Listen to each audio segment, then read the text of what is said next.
안녕하세요. 저는 이번 30기 감정평가사 시험에 합격하게 된 김봄이라고 합니다.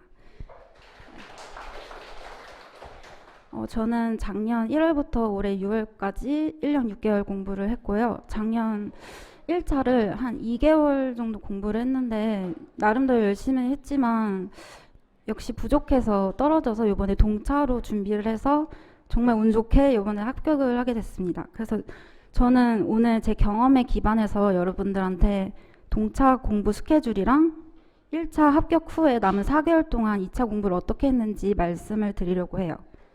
자, 그럼 첫 번째로 동차 공부 스케줄이랑 관련해서 일단 저는 1차를 나름대로 열심히 했지만 떨어졌다는 그 생각이 좀 커서 안정적으로 준비하기 위해서 어떻게 공부하면 좋을까를 김승영 평가사님이랑 굉장히 상담을 많이 했었어요. 그래서 제 나름대로 찾은 공부 방법이 있었는데 저는 좀 아침형 공부 스타일이어서 새벽 5시에 일어나서 5시 30분부터 12시를 오전 타임으로 묶고 1시부터 5시 30분까지를 오후 타임으로 묶고 6시 30분부터 12시까지를 저녁 타임으로 묶어서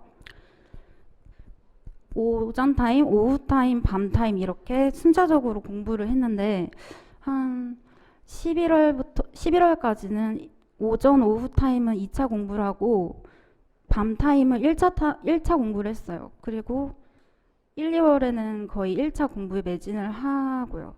그래서 그 사이에는 사실 제가 순차적으로 이 세 가지 타임을 좀 자신 스케줄에 맞게 조정해서 1차, 2차 공부를 병행을 했습니다. 그리고 특히 1차는 마무리 특강이나 최종 점검 이 강의가 정말 효율적으로 공부하는 데 많은 도움이 됐다고 느꼈거든요. 그래서 만약에 여기 동차를 준비하시는 분들이 있다면 그때 문제풀이나 이론 강의를 듣기보다는 마무리 특강이나 최종 점검을 듣는 걸 추천을 드립니다. 남은 이제 1차를 합격하고 나서 남은 4개월 동안의 공부 방법에 대해서 얘기해 드리려고 하는데요. 3월 달에는 제가 진짜 마인드 컨트롤을 해야 했었던 시기였던 것 같아요. 그때 당시에 2차를 계속해서 공부하던 사람들에 비해서 많이 뒤처져 있다는 생각이 많이 들어서 좀 조급함에 많이 시달렸었거든요. 그래서 지금 생각해보면 조급함보다는 나는 지금부터 시작이고 정말 할 수 있다는 마음가짐으로 하시면 좋을 것 같습니다.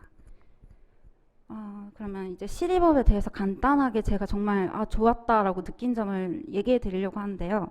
실무의 경우는 3월 동안 그동안 1차 하면서 잊어버렸던 실무에 대한 감을 찾는 게 정말 중요했는데 이때 제가 좀 실수를 했어요. 실무를 진짜 풀면서 이걸 내가 느껴야 되는데 답안지만 읽으면서 다시 감을 찾으려고 했었던 거예요. 근데 사실상 이게 감도 다시 오지도 않고 이게 시간 낭비만 하는 게 되더라고요. 그래서 만약에 그때 감을 다시 되찾고 하시려시면은 진짜 읽는 것보다는 이렇게 쓰는 방법을 추천을 드립니다. 그리고 4, 5, 6월 달에는 아무래도 이론이랑 법규에 시간을 많이 뺏기다 보니까 실무에는 시간을 좀 소홀히 하게 되는데 실무 스터디 때 제가 실수로 틀렸다고 생각한 부분을 실수라고만 생각하시지 마시고 이거를 내가 제대로 알고 있는 것이 맞나 뭔가 자기 점검의 시간이 꼭 필요하다고 생각이 듭니다. 그리고 이론의 경우는 제가 정말 감이 오지 않았던 과목 중에 하나였는데 최명근 평가사님 이론 스터디를 하면서 정말 많이 느꼈어요. 이게 많이 해주셨던 말씀이신데 스터디 시간에 뭔가 이론서나 자신의 서브노트를 베끼지 말고 직접 쓰려고 노력을 하라 이렇게 많이 말씀을 해주시는데 이게 진짜 옳다고 생각이 드는 이유가 내가 모르는 부분에서 지어서라도 쓰세요. 그러면 나중에 5번 답안을 받았을 때 내가 이렇게 지어서 쓴 부분을 평가사님은 어떻게 쓰셨을까? 이런 식으로 보게 되면서 이렇게 쓰셨구나 이렇게 뭔가 감동 비슷한 거를 좀 느끼면서 좀 더 기억에 오래 남게 되거든요. 그래서 진짜 꼭 지어서라도 쓰시는 방법이 좋다고 생각이 들어요. 그리고 예고해 주세요. 늘 다음번 시간에는 무엇이 나올 것이다. 그러면 그거를 공부를 해서 다음 스터디 시간 때 다 풀어내 본다는 식으로 공부를 하시면 좋을 것 같아요. 그리고 법규는 일단은 내용을 들으면 어떤 내용인지를 다 떠올 수 있을 만큼 3월이 되기 전까지 어느 정도 공부가 되어 있다는 것을 전제로 해서 지금 설명을 드릴게요. 3, 4월에는 1순위를 기출로 2순위는 작년 3, 4기 다른 학원이든지 우리 학원이든지 자신이 마음에 드는 평가사님의 스터디 문제를 가지고 매일매일 분석하고 목차를 세우는 연습을 했어요.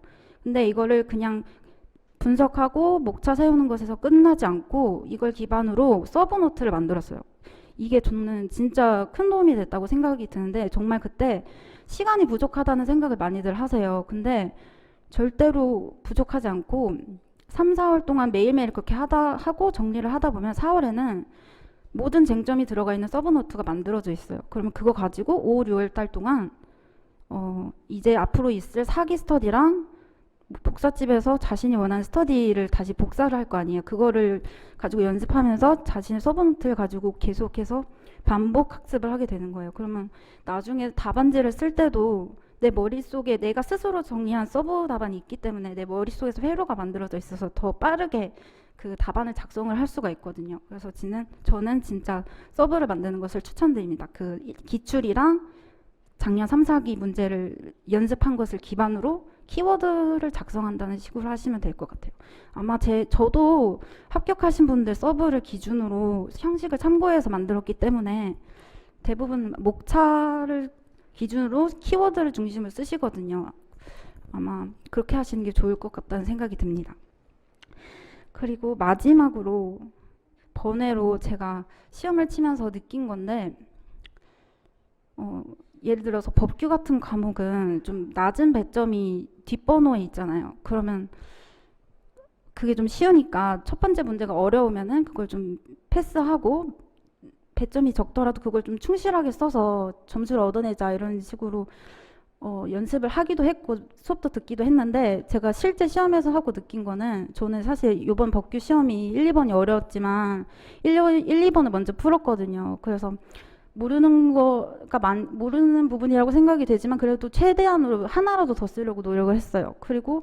그래서인지 시간이 부족해서 맨 마지막이 좀 쉬운 거였는데 자주 나온 쟁점이었는데 정말 기본적인 것만 쓰고 세세하게 쓰지는 못했었던 것 같아요. 그래도 제가 법규 점수가 이번에 스터디 때 했던 것보다 좀 많이 잘 나와서 정말 큰 배점에서 최대한 많이 쓰는 게 좋았구나 이런 생각이 들더라고요. 그래서 그 말씀 드리고 싶고요. 마지막으로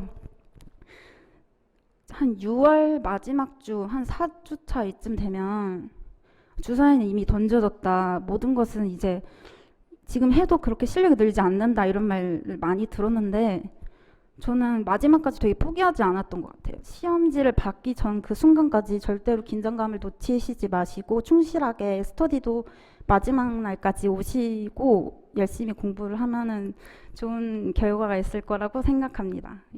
끝까지 들어주셔서 감사합니다.